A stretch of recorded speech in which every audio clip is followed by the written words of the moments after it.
Oui, le Conseil a accepté ce soir à 39 voix pour, 16 voix contre le préavis pour la mise en place de la zone 30 sur Gare Sud. Donc on est très contents, les travaux vont pouvoir commencer dès cet été et la zone 30 sera finalisée en fin d'année.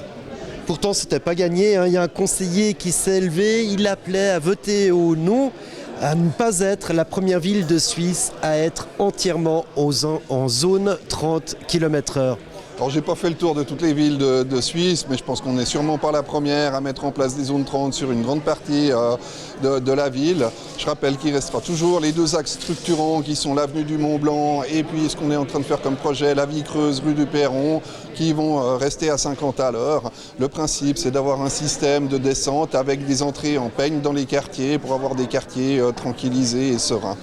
Autre question soulevée ce soir, une zone 30 est-elle plus accidentogène qu'une zone 50? La réponse est... On le sait très bien au niveau des accidents, notamment avec les piétons.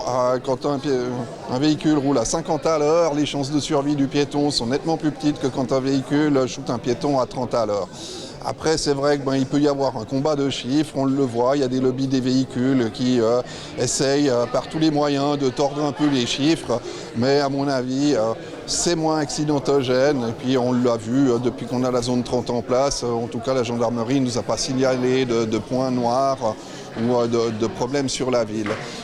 A été citée la rue de la Gare et effectivement là-bas on s'est posé la question par rapport à ces priorités de droite, mais on se rend compte qu'effectivement le fait de ne pas avoir de céder le passage fait que les gens font beaucoup plus attention et puis on se retrouve avec très peu d'accidents, voire pas d'accidents.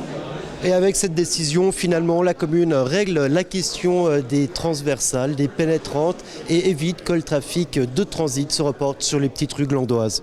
C'est effectivement un des buts de la mise en place de ces zones 30. Ce qu'on souhaite, c'est utiliser vraiment nos axes structurants Mont Blanc et Vie Creuse et puis éviter le trafic en interne, les trafics de transverse.